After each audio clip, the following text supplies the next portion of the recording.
Baik, terima kasih. Selamat sore, selamat siang. Suatu kehormatan bagi saya bahwa buku ini dibahas beramai-ramai seperti ini oleh orang-orang yang saya kagumi dan saya hormati. Ya, saya akan mulai saja dari latar belakang mengapa muncul buku ini. Sebetulnya ada dua alasan praktis dan alasan teoritis. Alasan praktisnya adalah di Unpar itu tadi sudah dikatakan estetika itu menjadi mata kuliah umum yang harus diambil oleh semua fakultas, gitu, semua mahasiswa dari semua fakultas. Dan itu sudah berjalan lebih dari 10 tahun, saya kira sudah 13-an tahun begitu. Kalau dihitung dari tahun 2000, ya kan, kurang lebih.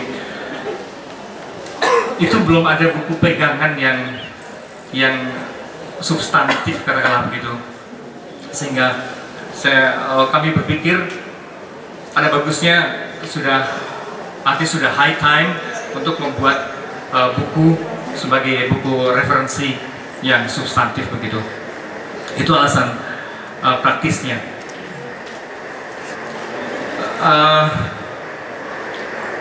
Alasan yang teoritis agak ada beberapa. Judul mata kuliah itu sebenarnya estetika, tapi estetika itu saya sendiri itu bidang khusus saya ya. Estetika adalah bidang khusus saya. Dan saya mengalami estetika itu terlalu filosofis. Sebetulnya yang dibutuhkan oleh mahasiswa umumnya, bukan hanya oleh mahasiswa, oleh guru-guru kesenian misalnya dari sejak SD, SMP sampai SMA, sebetulnya bukan estetika dalam arti filosofis begituan, tapi kemampuan mengapresiasi sebetulnya di mana tempatnya seni di dalam kehidupan, kayak gitu ya. Karena ada gejala pelajaran seni tentu ada dari sejak kecil ya, dari sejak sekolah dasar. Tapi terus-menerus itu tuh hanya dianggap sebagai keterampilan, seringkali keterampilan tambahan juga, keterampilan sekunder, atau terus-menerus dikaitkannya hanya dengan keindahan. Dan kalau keindahan ujung-ujungnya lantas hanya hiburan, dekorasi atau hiburan atau kesenangan gitu ya. Sementara saya mengalami seni itu jauh lebih signifikan daripada hanya itu gitu kan ya. Kalau urusannya hanya itu kan tidak usah ada sekolah seni rupa beginian gitu kan ya. Sampai S3 pula ngapain juga gitu. Jadi saya sendiri mengalami itu ada degradasi dari dalam masyarakat maupun kebudayaan atas apresiasi atas apa yang namanya seni. Itu jadi ini keprihatinan yang makin lama makin serius, dan itu menjadi pertanyaan besar ketika kami para dosen di Unpar itu harus mengajarkan seni itu apa gitu kan ya, untuk mahasiswa yang umumnya awam. Dan biasanya reaksi pertama kan dari anak-anak teknik segala macam kayak gitu tuh, anak ekonomi segala macam gitu tuh, ngapain sih kok kayak kekurangan SKS aja gitu, mesti belajar seni, apa pula itu gunanya gitu kan ya. Nah itu menantang kami semua untuk berpikir ulang sebenarnya apa gunanya seni ya, apa pentingnya. Dan dari titik itu kami menelusuri akhirnya lebih jauh sebetulnya arti yang lebih dalam dari seni dalam hidup manusia itu apa gitu kan ya. Nah sebenarnya berangkat dari itu maka judulnya juga, untuk apa sih seni itu sebenarnya representasi dari pertanyaan orang-orang awam itu gitu kan ya. Untuk apa ya? Why art gitu kan ya. Kenapa seni mesti diajarin di sekolah untuk umum? Itu kurang lebih yang melatar belakangi mengapa akhirnya kami menelusuri secara lebih teoritis seni dan bukan estetika. Estetika itu wacana filosofis yang apa ya, setelah saya alami sendiri itu sangat-sangat teoritis, dan anehnya seringkali tidak berkaitan dengan perkembangan seni sendiri dalam artian konkret. Itu estetika, meskipun dalam sejarahnya itu bersentuhan sih memang dengan dunia seni. Cuma saya sendiri bagian dari circle-circle estetik di beberapa pusat riset estetik di dunia. Tapi saya mengalami di situ bahwa ahli-ahli filsafat estetika itu seringkali malah nggak paham juga pop art itu apa, Duchamp itu siapa dan segala macam gitu kan ya. Jadi saya merasa ini gimana ya, seperti ada ketidaknyambungan antara estetika dengan seni sebagai fenomen konkret. Sementara yang kami butuhkan adalah seni sebagai fenomen konkret. Ya, akhirnya kami putuskan untuk berkelindang saja, kadang-kadang memasuki wilayah estetika dalam arti filosofis, kadang-kadang memasuki perkembangan seni dalam artian yang lebih konkret. Itu yang kedua. Alasan kedua adalah bahwa setelah ditelusuri, ternyata seni modern itu sendiri di dunia barat dalam evolusinya bergerak makin menjauh dari estetika bentuk ke arah estetika eksistensi. Dari pusat gravitasinya itu keindahan, lama-lama tuh bergeser menembus bentuk gitu ya, lewat impresionisme, ekspresionisme, abstrak dan seterusnya. Itu makin menembus bentuk dan akhirnya makin hilang bentuk gitu. Lama-lama pusat gravitasinya bukan lagi beauty, bukan lagi keindahan, tapi kebenaran eksistensial. Sedemikian sehingga bahkan sekat-sekat bidang-bidang kesenian pun ambruk gitu kan ya. Dulu sangat ketat, ada seni patung, ada seni lukis, musik, sastra dan seterusnya. Tapi dalam fenomen-fenomen sejak Fluxus, sejak Dada sebenarnya begitu, itu kan ambruk. Happening, terus apa namanya, performance art dan segala macam itu sudah mulai, lantas kemudian multimedia dan sebagainya.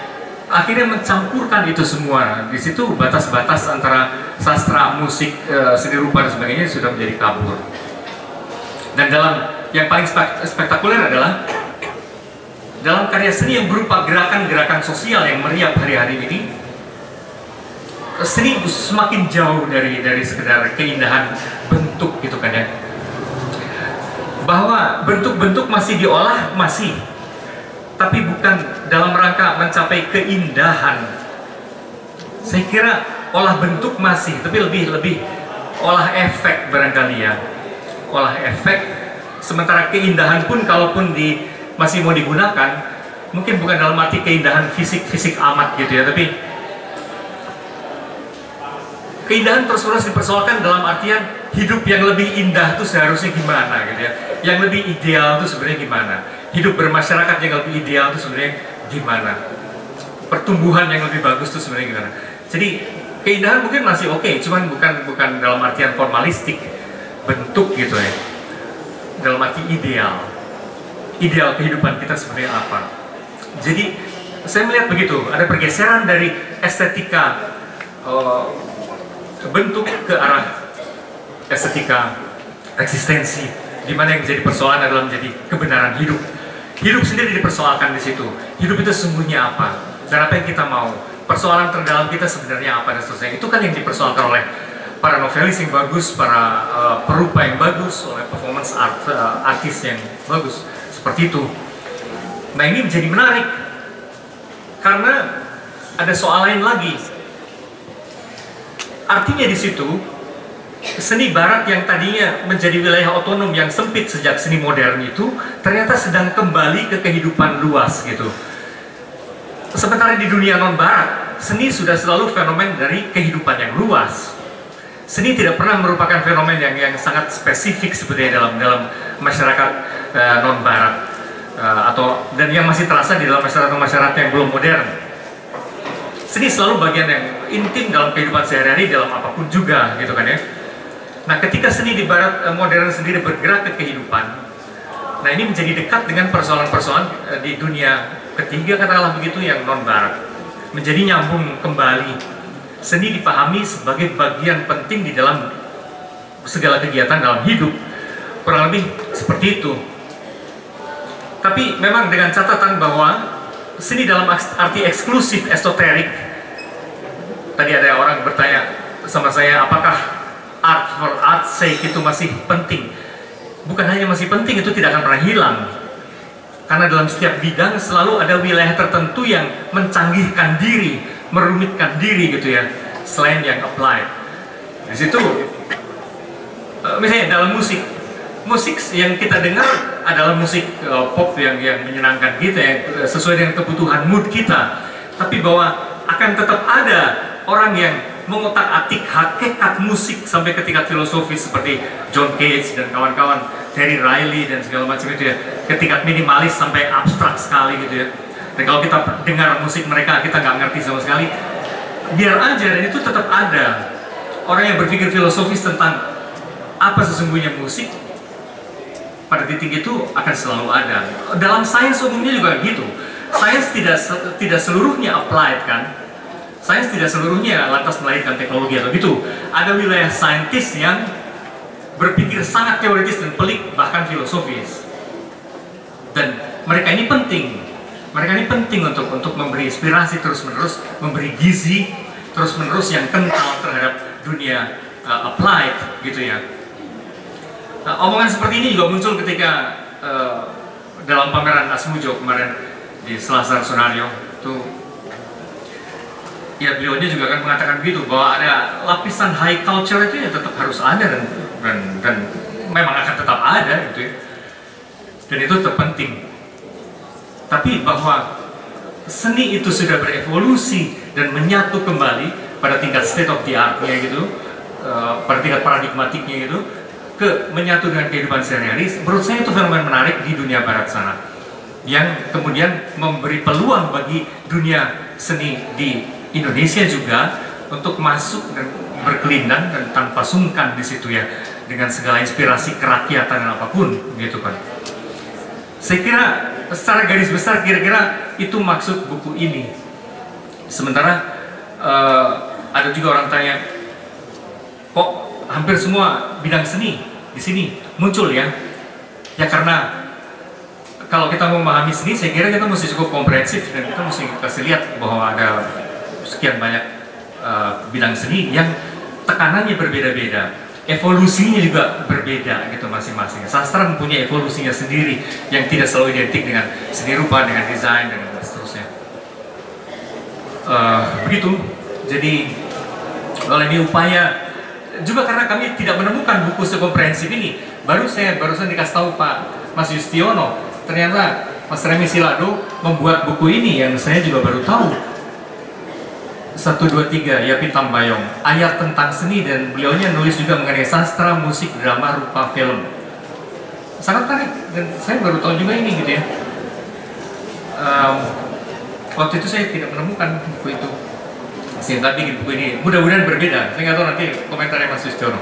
Terima kasih, sementara gitu aja dulu.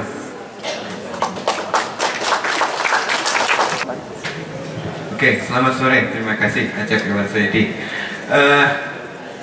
Bapak-bapak sekalian, sejak awal mendengar buku ini waktu di Unpar dulu, di launchingnya, di launching saya sempat membaca sedikit barang sedikit juga tadi, dan saya mendapatkan semacam beberapa kesimpulan yang mudah-mudahan kesimpulan itu selalu maaf-maafnya berprasangka buruk, dan mudah-mudahan dugaan buruk itu saya salah karena saya belum total membacanya.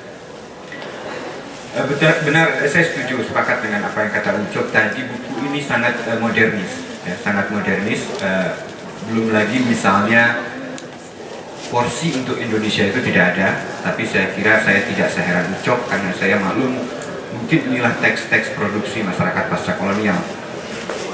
Lalu yang saya herankan, misalkan Hendro Yanto mengatakan bahwa dia kehilangan seni rupa. Kalau saya justru kehilangan sastra, Mas Hendro. Saya kehilangan sastra di sini. Sastra di situ saya baca teksnya tidak ubahnya dengan teks teori-teori sastra abad 21 yang Fukuyama, saya mengambil itu. Dari mulai formula teori-teori formalisme Rusia, Ceko, naratologi, pindah ke sana, Marx, lalu ke poststrukturalis, itu semuanya ada. Jadi apa yang hendak disajikan buku ini? Pengulangan teks yang sudah ada. Saya tidak melihat misalnya bagaimana sastra itu dilihat, buku itu melihat fenomena sastra dari perkembangan sastra yang terjadi di dunia cyber misalnya. Tidak melihat itu fenomena sastra. Jadi dia hanya semacam buku pintar untuk sastra. Lalu dari seluruh cabang olahraga seni itu ada teater, saya tidak melihat kaitan korelasi antara itu. Seakan-akan sastra itu tidak berhubungan dengan teater misalnya. Perkembangan teater tidak dihubungkan dengan perkembangan sastra lakon. Jadi masing-masing berdiri sendiri. Masing-masing berdiri sendiri. Nah, itu terus tapi mudah-mudahan prasangka saya salah. Sebab saya belum total membacanya. Jadi saya hanya baru permukaan-permukaan membacanya. Tadi sastra sampai tamat saya baca, tapi tidak melihat fenomena perkembangan sastra itu sendiri, kecuali pengulangan yang sudah ada. Secara sepintas saya melihat buku ini nggak beda dengan semacam buku pintar di Gramedia gitu, buku guiders, seni gitu apa. Tidak mencoba, buku ini dari judulnya Untuk Apa Seni kan seakan-akan menggoda, memprovokasi tentang epistemologi ya. Tapi lebih banyak isinya berkisar tentang ontologinya apa. Ontologinya apa. Lalu kepada Pak Bambang, saya tadi bahwa seni sudah melampaui bentuk dan sudah mulai membicarakan tentang seni sebagai satu eksistensi kebenaran. Saya tidak tahu apakah ini mau tidak mau pernyataan ini mengingatkan saya pada apa yang dikatakan C.Eta Tengking, seni sebagai kebenaran semua. Apakah benar seni itu selalu paralel dengan kebenaran? Saya mulai meragukan itu sendiri. Apakah benar seni itu hanya milik kebenaran? Apakah kejahatan itu misalkan kalau kita mau berpikir semacam oposisi biner semacam itu, kejahatan itu bukan di luar seni? Apakah benar seni itu mutlak milik kebenaran? Kalau misalkan relevansi atau konteks acuannya ke situ. Terima kasih. Ya, terima kasih Bu Raja. Nanti saya kira selain Pak Bambang juga mungkin ada beberapa penulis yang ada di sini juga bisa memberikan tanggapan. Saya kira langsung aja, mungkin Pak Bambang dulu mendengar. Saya pikir langsung aja supaya ingat dulu. Baik, ya, buku ini memang mungkin langsung ke adanya karena agak nyambung ke persoalan-persoalan sebelumnya juga. Buku ini memang sebenarnya buku elementer karena tidak dimaksudkan misalnya langsung khusus ke khalayak advance seperti orang-orang seni rupa di sini atau orang-orang sastra yang sudah berpraktek sebenarnya gitu kan ya. Sasarannya kan ini memang buku referensi pelajaran gitu ya, buku pelajaran estetika untuk khalayak umum. Maka apa ya, lebih kayak introduksi sebenarnya, sehingga memang seperti lebih kayak buku pintar tadi istilah itu ya oke, memang dimaksudkan sebagai begitu gitu ya.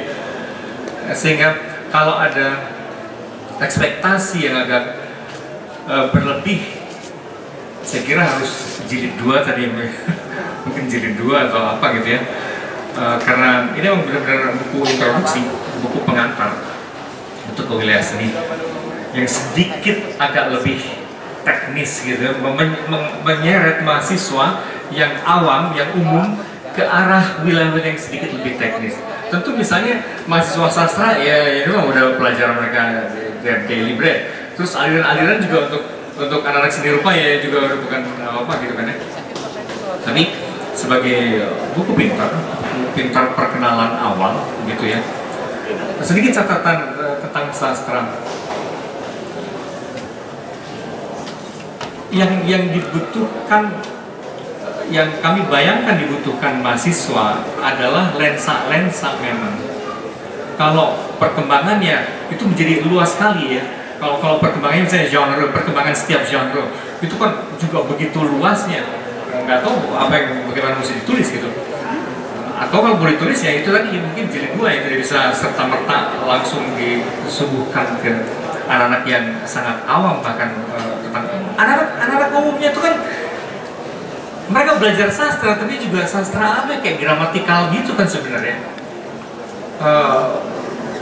Apa ya, hampir juga memang tidak membaca sastra, tapi nah ini alat untuk membaca sastra. Dan de facto dalam perkuliahan sebetulnya diperkenalkan karya-karya sastra, gitu. Cuma kalau untuk dibahas satu persatu karya-karya memang terlalu banyak jadi gitu.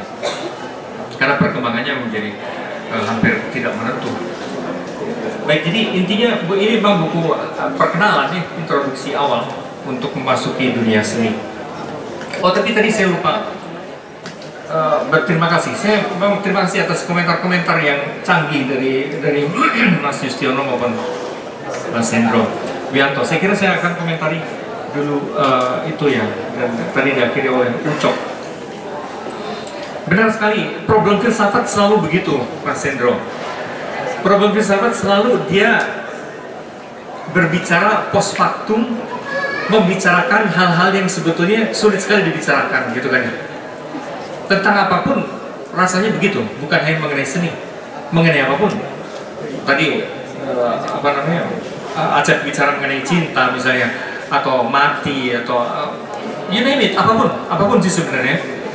Orang selalu sudah mengalami dulu, dan intuitively atau by experience orang sudah tahu apa itu. Selalu dalam hidup itu kan gitu kan ya.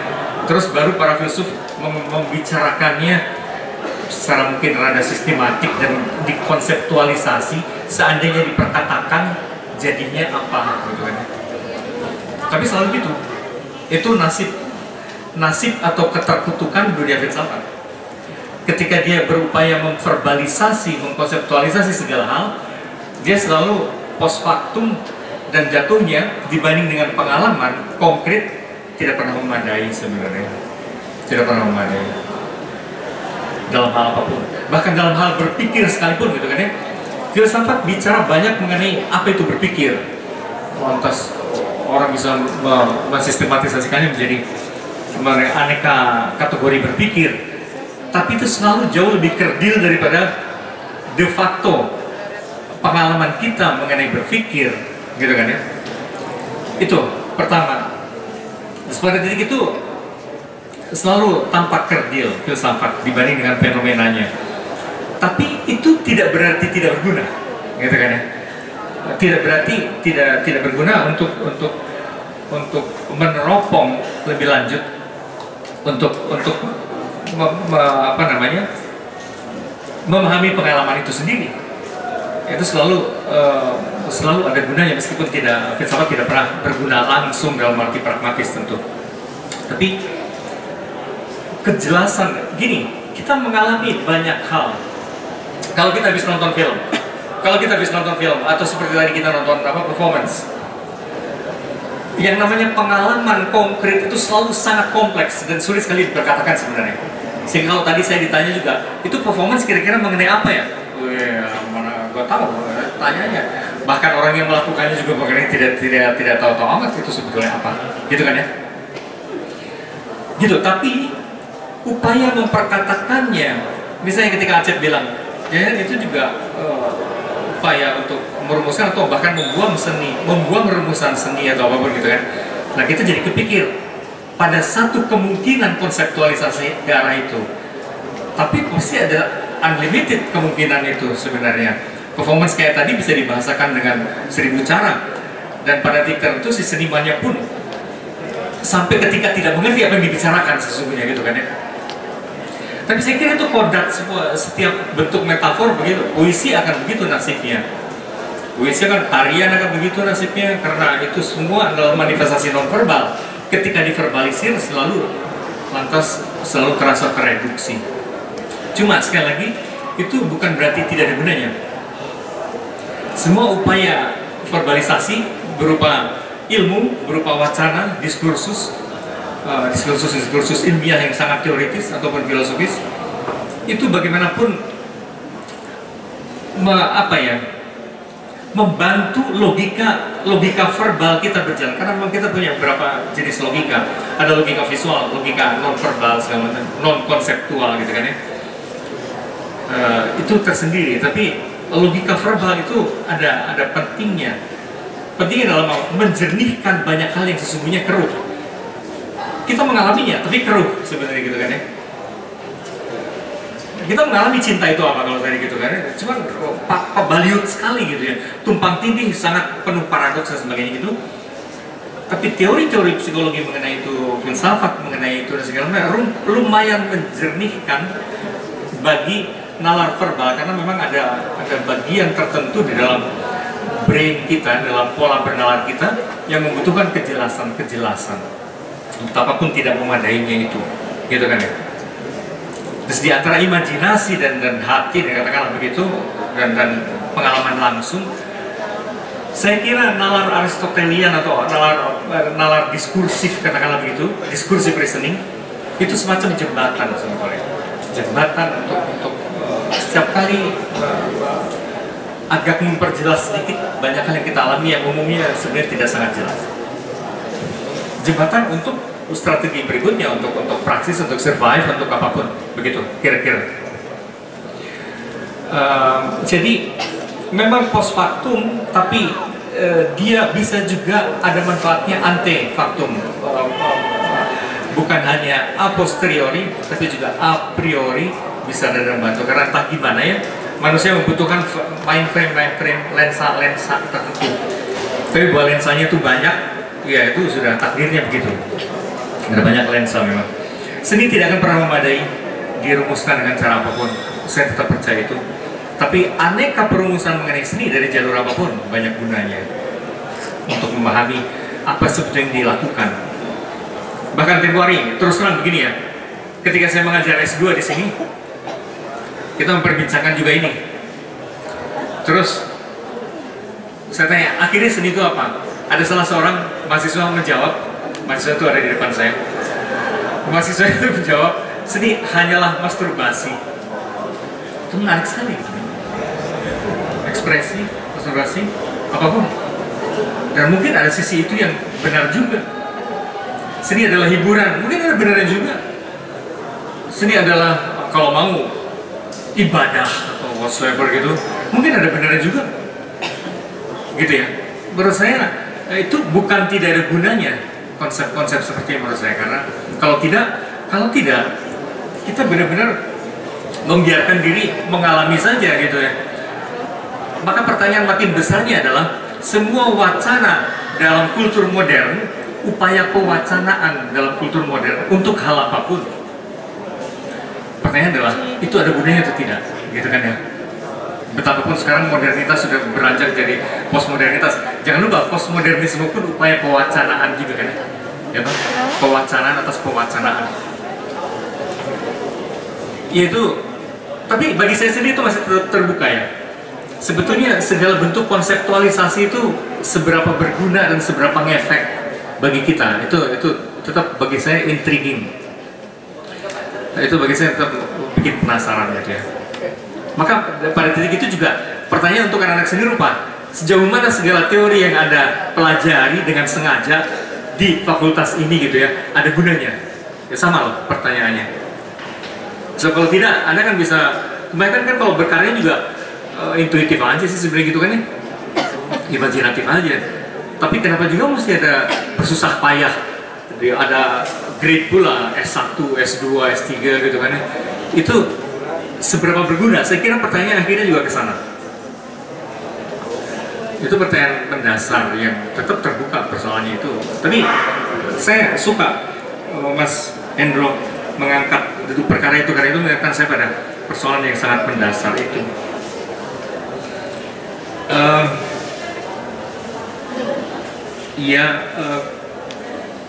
Konteks Indonesia betul masih sangat kurang, sangat kurang. Memang kami sadari itu juga bagaimana ya. Mungkin itu untuk yang berikutnya juga sih kali. Ada sentuhan-sentuhan. Sejak saya di chapter pertama sebetulnya saya sudah sebagian menyadari itu. Itu sebabnya makanya saya bilang justru wacana-wacana mutakhir ini memungkinkan kita untuk menggarap kembali sebetulnya seni yang kita praktekkan di sini, sebetulnya itu menjadi suatu peluang. pergeseran di dunia barat dari estetika bentuk ke estetika eksistensi itu menurut saya itu justru satu peluang. Cuma memang tidak sempat digarap sangat elaborate di situ konteks Indonesianya. Maka menjadi penting tadi saya buku siapa namanya Mas Reni Silado, kalau memang membahas itu saya anjurkan itu buku komplementer untuk buku seni yang kami bikin. Kembali ke Ahda mana? Pertanyaan itu sendiri untuk apa seni? Itu memang arahnya kemudian apa itu seni. Jadi kerangkanya persis ontologis, bukan epistemologis. Epistemologis itu hanya kemudian konsekuensi dari ontologi itu apa. Jadi pusat gravitasinya memang pertanyaan ontologis. Sehingga memang di situ gitu ya. Tapi pertanyaan Anda tadi menarik ketika kalaupun kebenaran gitu kan ya, apakah itu berarti kejahatan segala macam itu atau kesalahan gitu, lawannya kebenaran? Kesalahan itu juga tidak jadi bagian dari seni. Yang dimaksud, saya kira Anda mesti baca lebih dalam lagi di buku itu, karena persis yang dimaksud dengan kebenaran yang kami tentang di sini adalah gini. Orang Indonesia itu kalau membayangkan, kalau dengar kata kebenaran, selalu entah kebenaran agama atau kebenaran moral atau apa, artinya das sollen, ideal, yang idealnya, yang seharusnya gitu kan ya. Bukan itu, persis bukan itu yang dibicarakan dalam buku seni. Kebenaran semata-mata dalam arti apa yang sesuai dengan kenyataan. Jadi persis kebalikannya, das sein, artinya apa yang nyata, yang apa kita alami aja. Kebenaran dalam arti itu justru bukan yang ideal, justru bukan yang normatif. Dan kami percaya sebenarnya dunia seni salah satu kekuatan dunia seni adalah dia terus-menerus menampilkan wajah yang kompleks dari realitas yang kita alami, berbagai sisi yang unik dari persepsi individu mengenai realitas itu, mengenai hidup itu apa, mengenai apapun lah gitu. Seringkali memang tidak. Saya setuju dengan tadi fenomena seni kontemporer. Seringkali yang dilakukan seniman benar-benar cuma main-main bentuk juga gitu. Sehingga pada detik itu kalau ditanya seni itu apa, ya bloop atau bla bla bla, that's fine. Tapi kan akhirnya juga ada karya-karya seni yang survive, yang menonjol, yang diapresiasi orang dan sebagainya. Ada yang lewat sebagai sampah belaka, gitu kan? Ada juga kan? Nah, orang juga bisa mengapresiasi sebetulnya mana seni yang bercandaan, mana yang seni yang nyetrum ke orang, gitu kan ya. Dan terus dibahas terus-menerus dari segala sudut. Saya kira kita tetap mesti melihat itu, gitu ya. Pada titik itu, tidak setiap seni hanyalah permainan asal-asalan, misalnya seperti itu. Terus ada karya-karya seni yang memang hakikat seni, saya ada setujunya. Hakikat seni memang saya kira salah satu sisinya memang adalah permainan, asal dimengerti dengan baik apa itu play di situ. Yang saya uraikan juga di buku itu. Tapi maksud saya, seringkali melalui permainan orang menangkap layers yang lebih dalam dari pengalaman manusia gitu kan. Apa yang dilakukan penyair seperti Anda kan sebetulnya juga memain-mainkan kata pada awalnya gitu kan ya. Tapi ketika orang lain misalnya menangkap ada layer-layer yang lebih dalam di balik situ, yang Anda sendiri barangkali tidak sepenuhnya memaksudkan ya, itu sudah selalu, dunia seni itu selalu gitu. Dan kecenderungannya kan kalau seniman itu kita tanya maksud lo apa, gue gak maksud apa-apa, itu selalu itu yang saya temuin gitu kan ya. Padahal ya orang bisa menafsirkannya sampai ke tingkat yang dalam, dan itu pun bukan hanya kibulan gitu kan ya. Menurut saya begitu, memang nasibnya begitu gitu kan ya. Ya.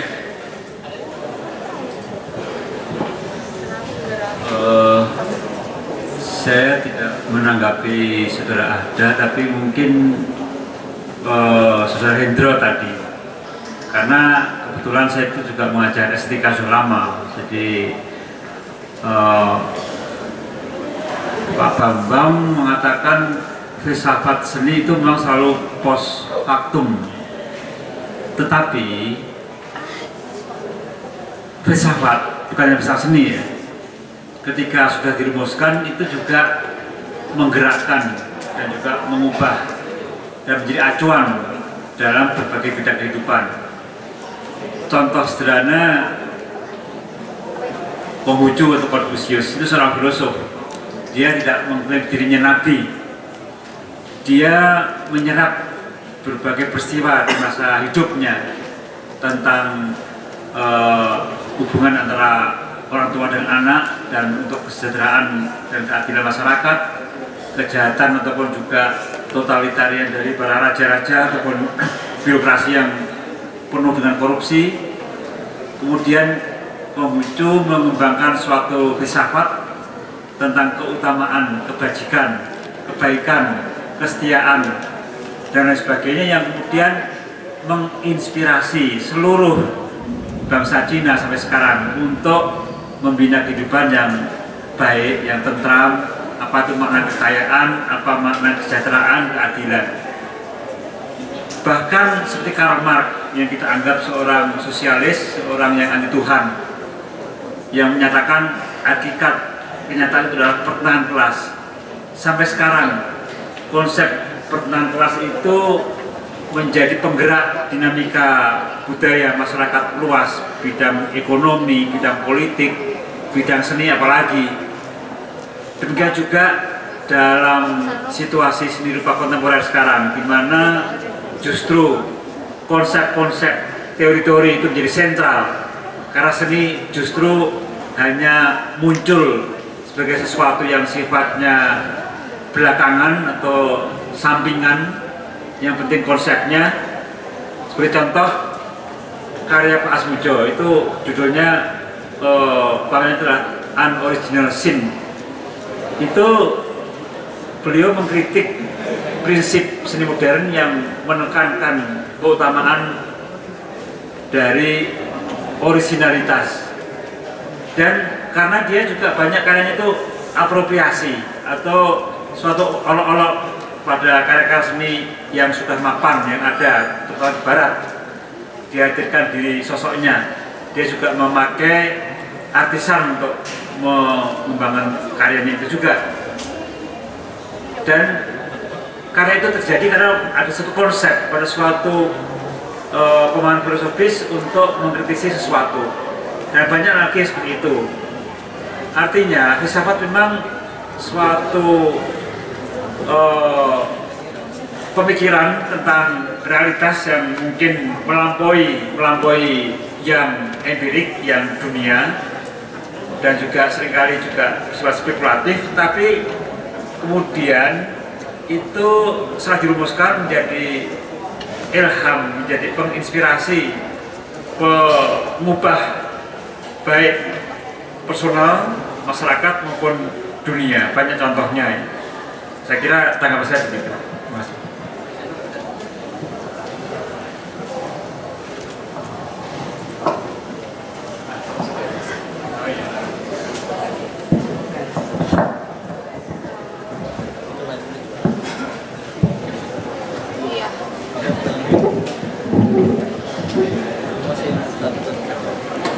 Terima kasih untuk Pak Bambang dan Mas Wistiono. Menurut saya kira tadi saya tidak mengatakan bahwa berpikir itu tidak ada gunanya ya.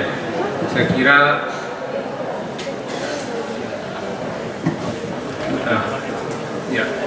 saya kira bahkan bagi para seniman itu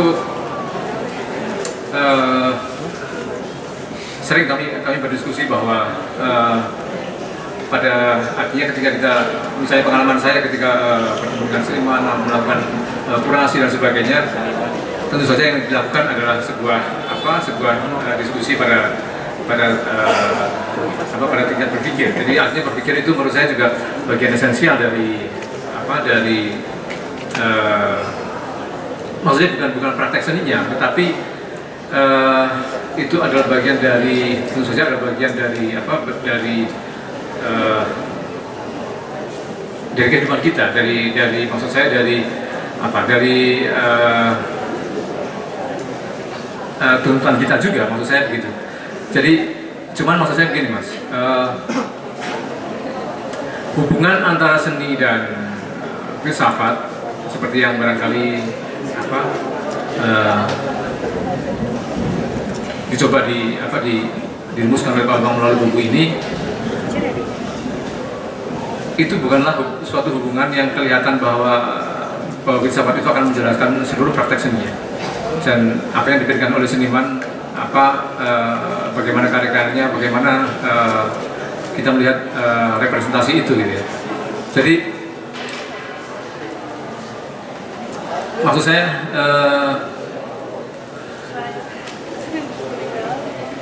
seringkali saya berpikir begini. Jadi teori seni yang sering orang mengatakan istilah teori seni atau filsafat seni itu jangan-jangan sebetulnya bukanlah sebuah teori tentang seni, tapi sebuah seni berteori gitu ya. Dan kemudian filsafat seni jangan-jangan sebetulnya bukan berfilsafat tentang seni itu sendiri, tapi sebuah bentuk seni berfilsafat.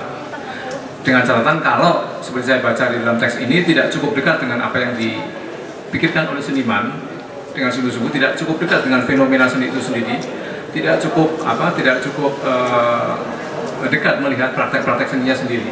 Artinya bahasa yang digunakan oleh filsafat itu berbeda dengan, tentu saja bahasa dalam diskursus filsafat itu tentu saja berbeda dengan bahasa yang bisa digunakan oleh seniman. Jadi pernyataan-pernyataan seniman itu seringkali seperti saya kutip dari beberapa tokoh teater tadi, misalnya menunjukkan bahwa kebetulan sutradara, jadi tentu saja dia menurut saya lebih memahami apa yang terjadi pada seluruh panggung itu misalnya. Pernyataan-pernyataan itu menurut saya lebih mengantarkan kita, bahkan kalau Omang tadi mengatakan bahwa buku ini adalah sebuah introduksi untuk para mahasiswa, itu penting sebetulnya untuk mengutip langsung dari omongan-omongan seniman itu ya. Karena secara fenomenologis itu saya melihat bahwa kedekatan dengan objek-objek, kedekatan dengan representasinya, kedekatan dengan dengan seni sebagai sebuah kenyataan yang dilihat itu sendiri menurut saya lebih bisa mengantarkan orang pada praktek seni yang semakin majemuk itu. Jadi kalau jalurnya jalur filsafat, saya merasa bahwa tadi saya kira pertanyaan seorang penangkap tadi penting juga, bahwa apakah ini sebuah jadi hubungan atau klaim antara kebenaran dan seni itu sebetulnya bukankah ini sebuah diskursus metanarasi yang sebetulnya hanya ingin mengatakan hubungan seakan-akan sebuah hubungan yang antara seni dan kebenaran, padahal menurut saya seni berhubungan dengan begitu banyak hal di luar kebenaran itu sendiri, misalnya ya kalau kita boleh menggunakan istilah kebenaran itu. Jadi misalnya begini, saya perhatikan atau saya baca beberapa esai tentang seni rupa, seni lukis, pengantar Pak Bambang, dan kemudian juga tentang desain, itu selalu mengaitkan seni dengan diskursus kebenaran itu, dengan metanarasi yang menurut saya justru di masa ini itu cenderung ditolak oleh para seniman. Jadi jalur filsafat seni ini menurut saya juga bermasalah ketika memang dimaksudkan untuk memahami praktek seni yang sekarang kita lihat. Itu maksud saya. Terima kasih. Terima kasih. Masih ada 2 penanya, silakan. Ya. Silakan Mas Bung Amin, Mas Amin, Kang Amin.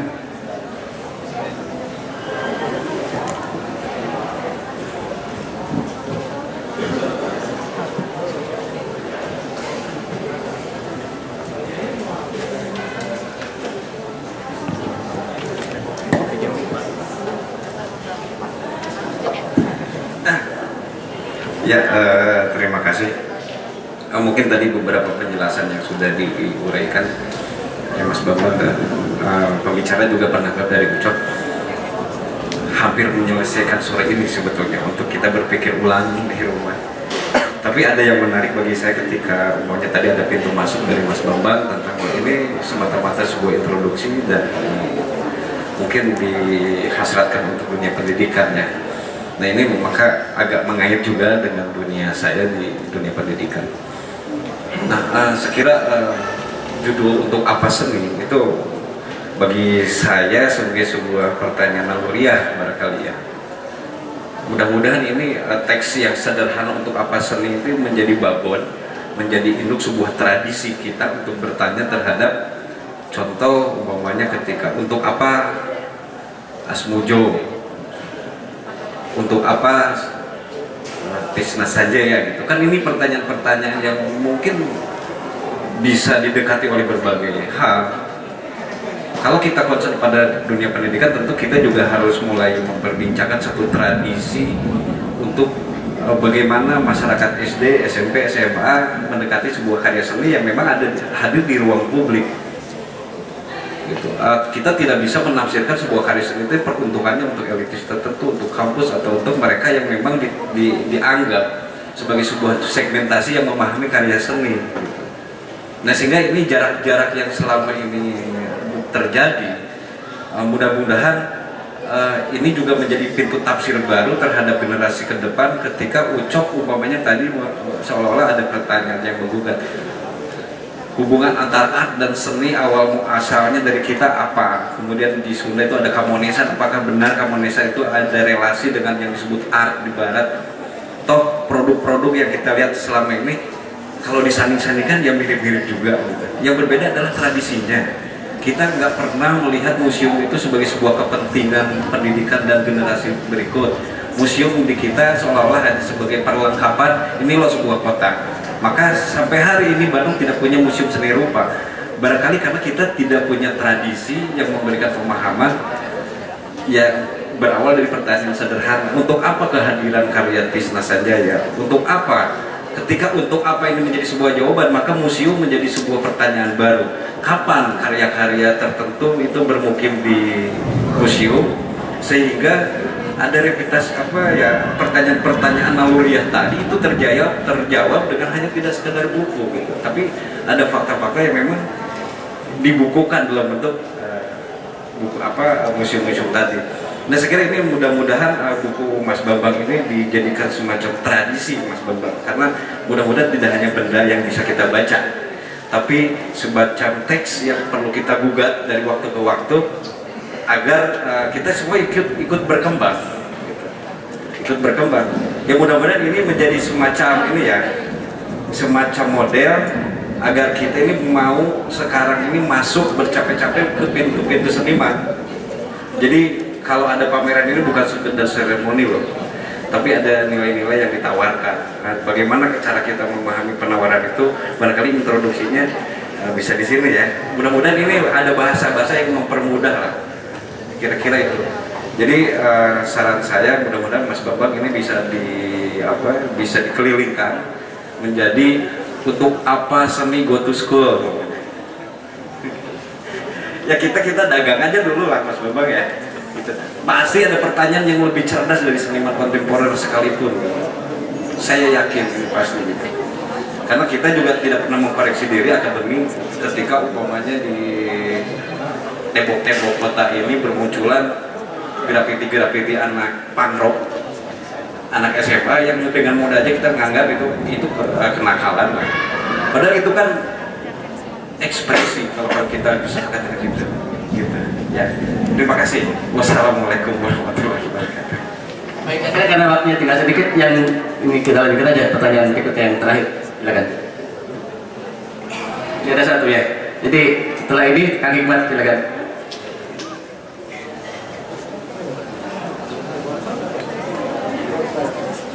Terima kasih. Selamat sore. Assalamualaikum warahmatullahi wabarakatuh. Saya Firdaus. Menarik sekali apa yang dilakukan oleh kawan-kawan Unpar, bahwa selalu menciptakan suatu pertanyaan-pertanyaan yang reaksioner.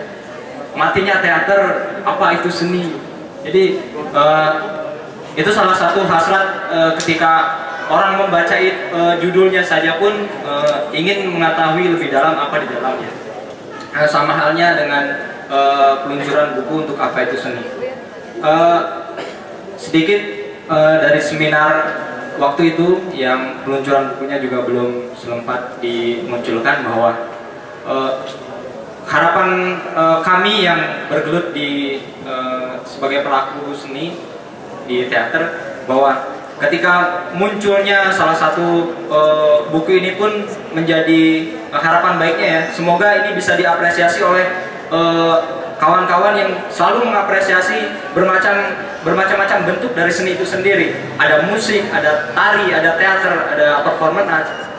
ketika muncul buku ini mudah-mudahan secara definisi pun bisa ditangkap spiritnya, tidak hanya maksud yang muncul ketika pertunjukan itu berlangsung. Nah itu. Kemudian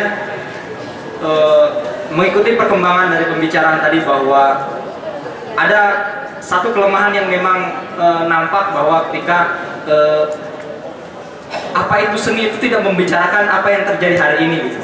Jadi memang memberikan ulasan-ulasan referensial, tapi itu nggak apa-apa, nggak jadi masalah karena ya tadi sudah terjawab bahwa ini peruntukannya untuk satu pengembangan di lembaga pendidikan, ya, tidak apa-apa. Tapi mudah-mudahan harapan saya setelah muncul pertanyaan untuk apa seni, ada judul baru, ini loh seni. Mudah-mudahan itu. Terima kasih. Kang Hikmat, silakan.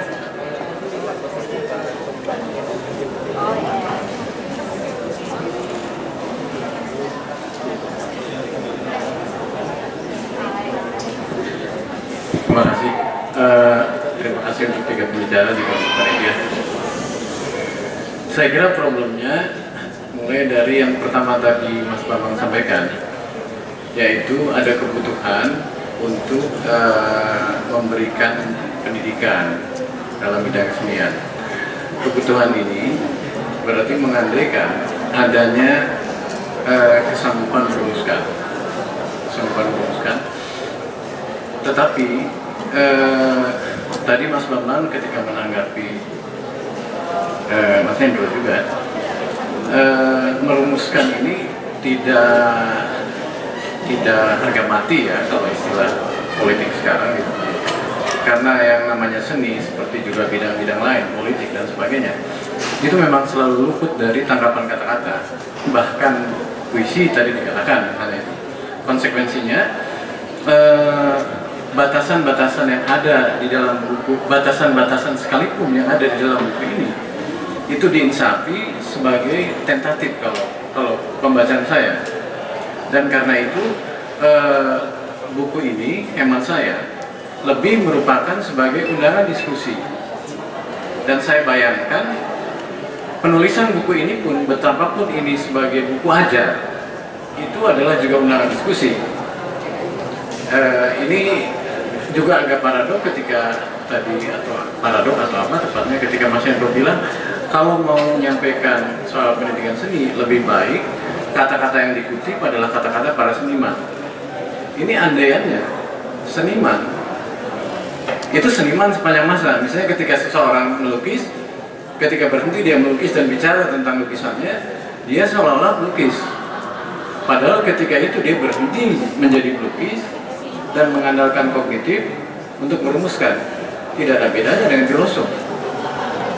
Dia juga bisa realitas pengalamannya itu juga bisa terredusir oleh perumusannya.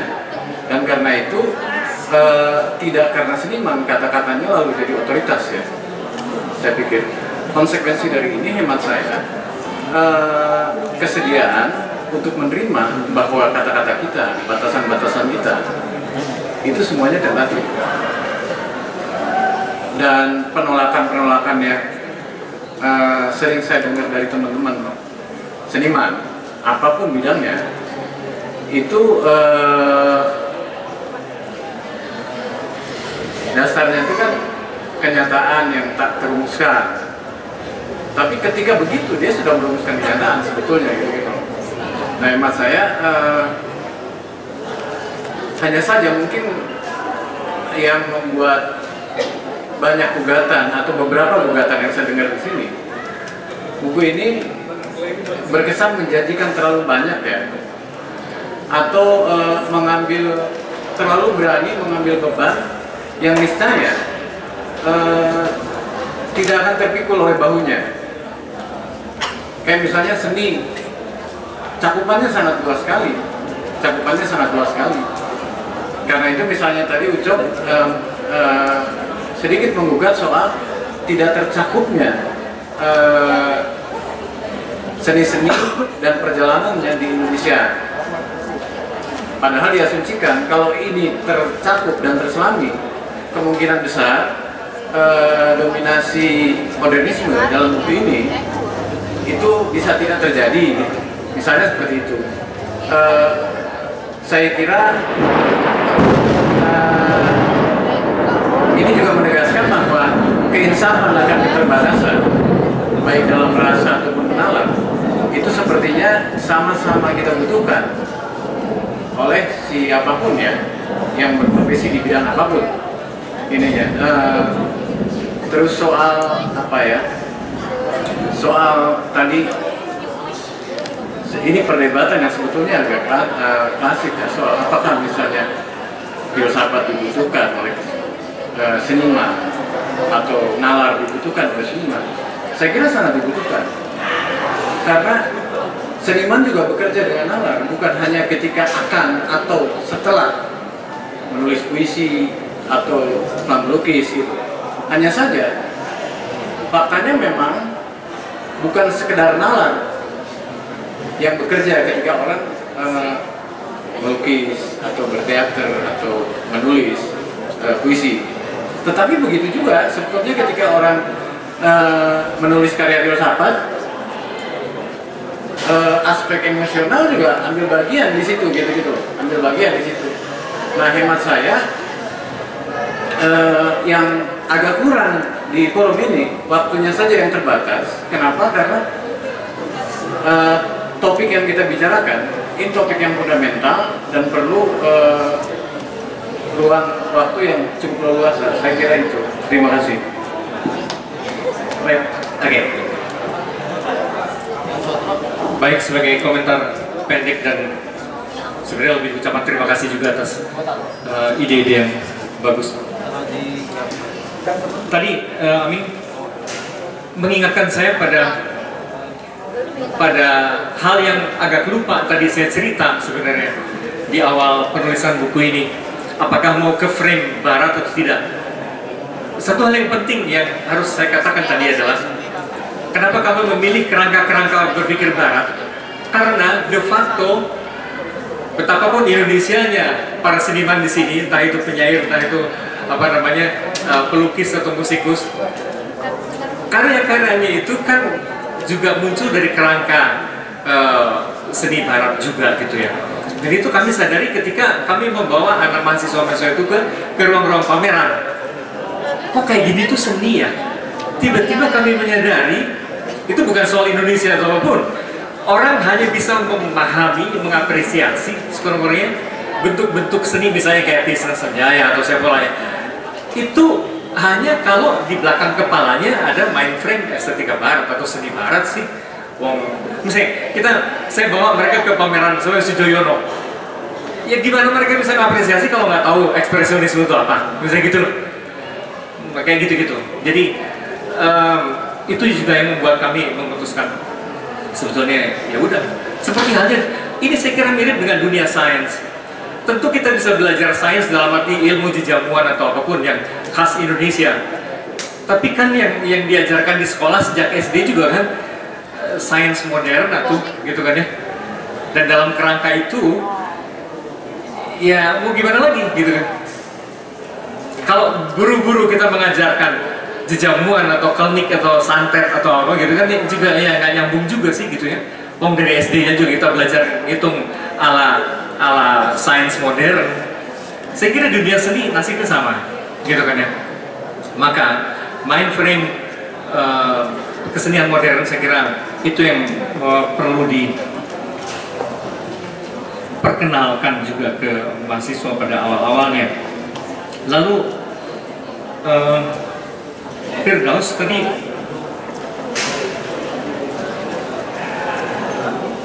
ya terima kasih kalau Firdaus atas dorongannya ya. Memang betul yang kami maksudkan dengan buku maupun seminar-seminar juga dengan extension course yang kami lakukan selalu setiap semester di filsafat adalah hanya untuk merangsang ya, untuk merangsang terus-menerus pemikiran supaya bergulir, supaya pola berpikir diskursif dan tertulis gitu kan ya, terutama itu berjalan karena itu salah satu titik paling lemah di Indonesia gitu kan ya. Bagaimanapun dunia kita masih dunia lisan, maka kalaupun segala acara kami bikin itu maksudnya untuk merangsang membaca gitu. Hikmat, thank you sekali. Ya, Anda menarik saya ke persoalan yang fundamental tadi.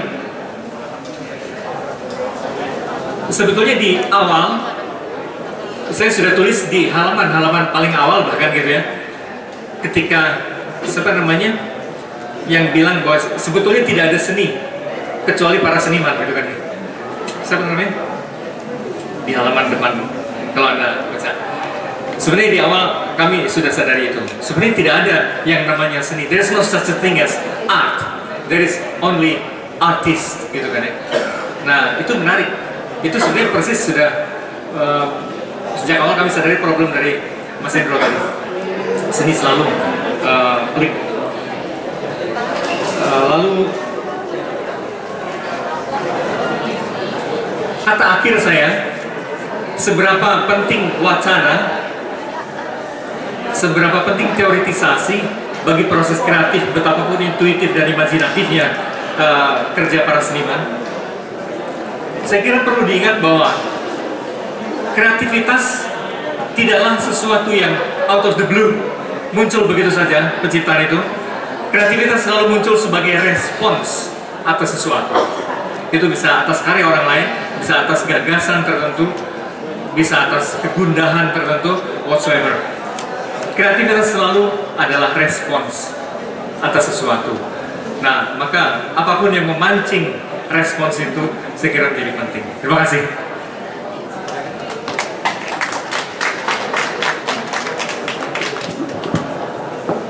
Baik, kita sudah sampai pada waktu terakhir, memang pukul 5 ya.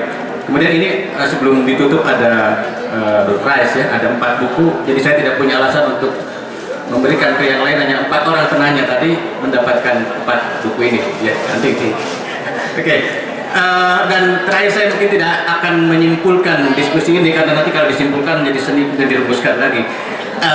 Dan itu menjadi problem kita berikutnya. Baik, sebagai kalimat terakhir, saya pikir hari ini kita sudah mendapatkan begitu banyak hal, pengetahuan, apakah itu ontologi, epistemologi dan lain-lain tadi sudah dibahas, dan saya kira ini lebih dari 1 semester kuliah. Dan diskusi kalau kita hubungkan dengan Mas Salim tadi adalah selemah-lemahnya iman, tetapi bagaimanapun dia bisa mencegah kita bunuh diri. Terima kasih, kita kasih aplaus buat 3 pembicara ini. Assalamualaikum warahmatullahi wabarakatuh.